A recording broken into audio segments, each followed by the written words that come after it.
We've all been there. The good old-fashioned mindfuck. You're going through a breakup or a divorce and you see your ex posting on social media, having the time of her life. She's out with friends. Next thing you know, you scroll down her page and you analyze who likes her post. And you see several likes from Chad. Who's Chad? You never heard of this Chad. Why is he liking her post? Then you go through his page and damn, it's private. So you go check him out on Facebook and even LinkedIn. It's been an evening of perpetual despair. You text her, but it was a big mistake because she doesn't respond. Crap. Why didn't she respond? Now you really wish you wouldn't have reached out because now you're left wondering if she's ignoring your text or did she receive it or worse, what if she blocked you? You're now about to have a panic attack. Control yourself, you say. Wait this one out. When you're going through a breakup or divorce, it's like going through hell and no one said that leaving hell is easy. Here's the thing, we all know friends who we turn to and have a bitch session about our spouse. The kind that adds fuel to the fire. You call them up, they lend you their ear, and even contribute in taking part of your anger therapy, thereby making things worse. They may make things better when you get off, but unfortunately, the feeling better part is short-lived because in time, your angst is going to return. But at the time, perhaps they listen or went along to how much bullshit you're going through as you feel validated. And the thing is that you may feel better, but what did you accomplish? You feel better at the price of arguing over someone that cannot hit back. And Jed, that only makes you look bad.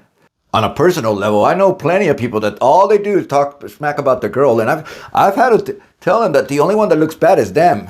Yeah, but it feels good. On the same premise, let's call it for what it is. Women, they're notorious for this because your ex, let's say her name's Katie, she certainly has friends, or worse, a mom or a sister that take part in the fuck him and leave him movement.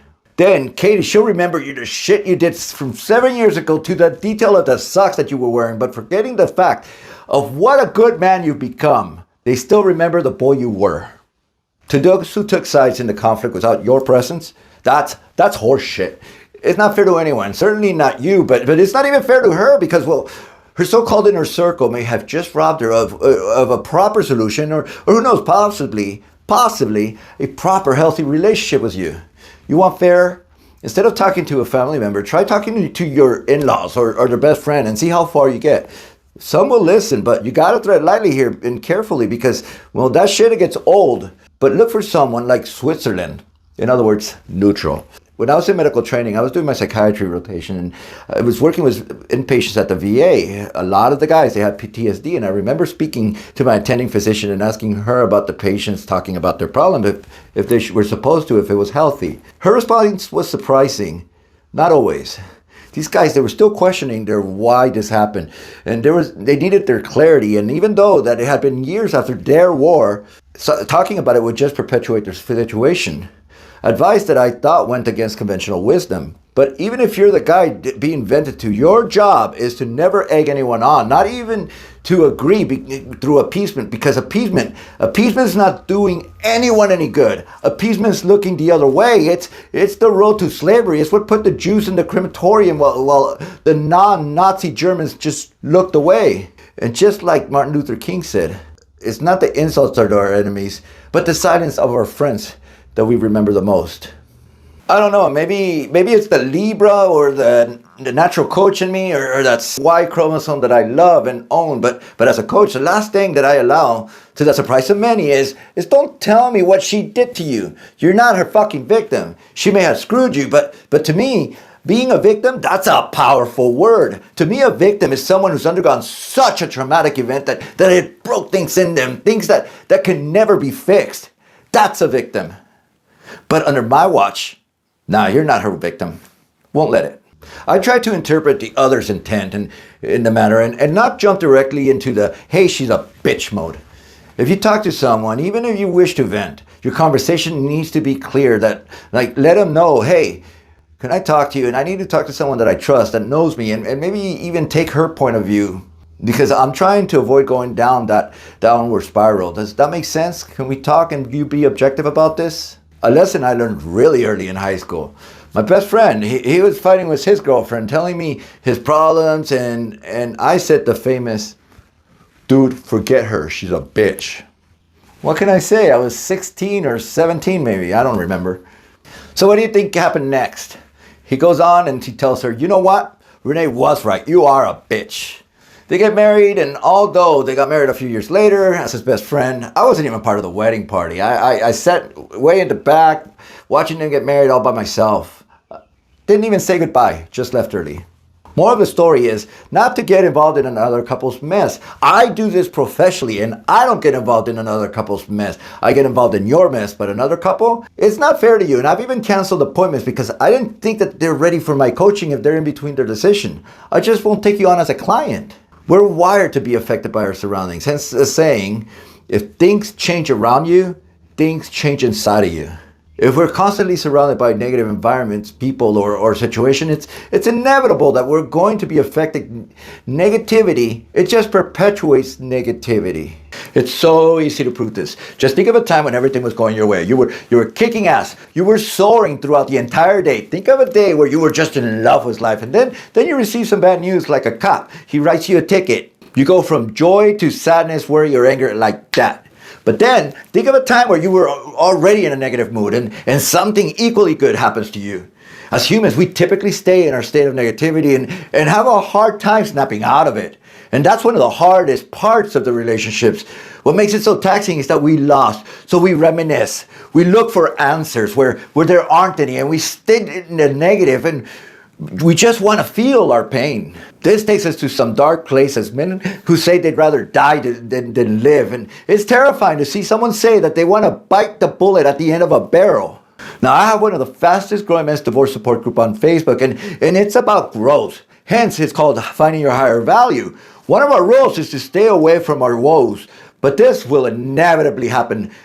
It happens every now and then, but when it happens, it gives the Me Too movement an entire different meaning, because when one guy hurts, the other guy jumps in and every time and says, me too, me too, me too. So I had to make it as part of the rules not to post things like this. But inevitably, it happens, and it's frustrating because you know who posts this stuff?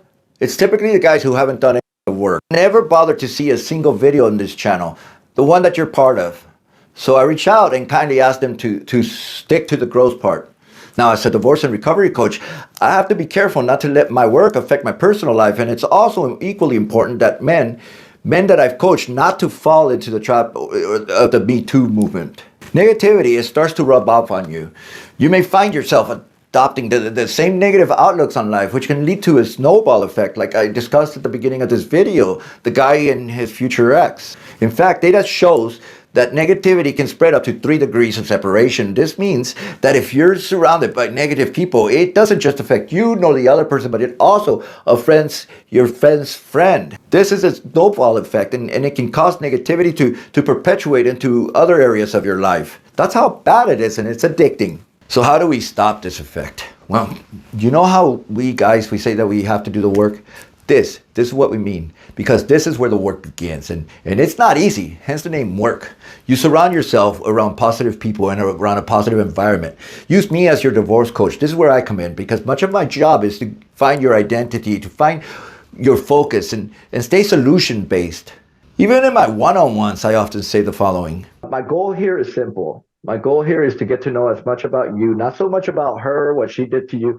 Get to know about you, your needs, what you're like, your strengths, your weaknesses. I'll be asking you a bunch of questions, and you'll be like, where's he getting at with this? During our one-on-ones, my goal is to get to know you, to ask questions that you've never asked of yourself, to uncover your needs, and then I help you find positive role models and ways in which to get ahead of your problems, to make you into such a badass that you'll be too busy learning about you. You'll be too busy to care what she's up to. I'll give you the tools and strategies to help you stay positive and become your own motherfucker. You also rely on friends who remain pragmatic during this time of bullshit. Surround yourself with people who don't dwell on the negative aspects of the divorce, but instead focus on your strengths and help you find a solution. These are the people that will help you navigate the challenges of divorce, and you're going to come out stronger on the other side. You'll notice that in my videos, I practice this regularly.